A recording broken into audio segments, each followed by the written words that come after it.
Medicover తో మీ మాతృత్వ కలలను సాకారం చేసుకోండి. ఇప్పుడు IOI పై 50%, IVF పై 20,000 తగ్గింపు మరియు పొందండి ఉచిత కన్సల్టేషన్ తో పాటు ఫ్రీ అల్ట్రాసౌండ్ స్కానింగ్. 2027 నాటికి దేశంలో 1,20,00,000 ఉద్యోగాలొస్తాయని టీమ్ లీజ్ డిగ్రీ అప్రెంటిస్షిప్ అంచనా వేసింది. అయితే ఏ రంగంలో అన్ని ఉద్యోగాలొస్తాయి, ప్రత్యక్షంగా ఎన్ని ఉద్యోగాలు, పరోక్షంగా ఎంతమందికి ఉపాధి లభిస్తుందో చూద్దాం.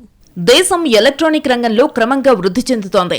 ఇది రాబోయే రోజుల్లో మరింత ప్రగతి సాధించే అవకాశముందని, 2027 నాటికి ఈ రంగంలో 1,20,00,000 ఉద్యోగాలు వచ్చే అవకాశముందని టీమ్ లీజ్ డిగ్రీ అప్రెంటిస్షిప్ నివేదికను వెల్లడించింది.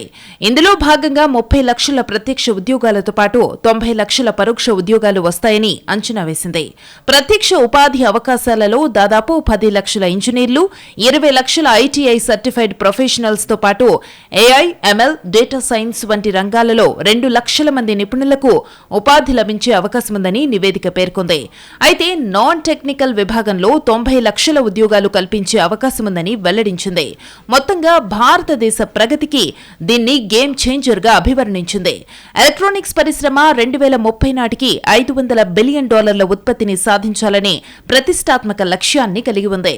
ఈ లక్ష్యాన్ని చేరుకోవడానికి ఈ రంగం రాబోయే 5 ఏళ్లలో 5 రెట్లు వృద్ధి చెందాల్సి ఉంటుంది. ఇందుకోసం ప్రస్తుతమున్న $400 బిలియన్ ఉత్పత్తి అంతరాన్ని తగ్గించాలి. ప్రస్తుతం దేశీయ ఉత్పత్తి $101 బిలియన్ ఉంది. మొబైల్ ఫోన్లు 43%, auto electronics 8%, LED lighting 3%, wearables, hearables 1% వంటి అభివృద్ధి చెందుతున్న విభాగాలు గణనీయమైన వృద్ధి సామర్థ్యాన్ని అందిస్తున్నాయని నివేదిక పేర్కొంది. దేశంలో ITIలు ప్రస్తుతం కేవలం 51% నమోదుతో పనిచేస్తున్నాయి. వాటి యజమానులు పరిశ్రమలు అంతర్గత శిక్షణ కేంద్రాలను ఏర్పాటు చేయడం ద్వారా, వర్క్ ఇంటిగ్రేటెడ్ లెర్నింగ్ ప్రోగ్రాంలు ఏర్పాటు చేయడం ద్వారా దీన్ని బలోపేతం చేయవచ్చని టీమ్ లీజ్ డిగ్రీ అప్రెంటిస్షిప్ నివేదిక పేర్కొంది. ఇప్పటికే భారత ఎలక్ట్రానిక్స్ రంగం విశేషమైన వృద్ధిని సాధించిందని, make in India, national electronics policy, PLI పథకాలు, డిజిటల్ ఇండియా వంటి కార్యక్రమాలు దీనికి సహకరించాయని వెల్లడించింది.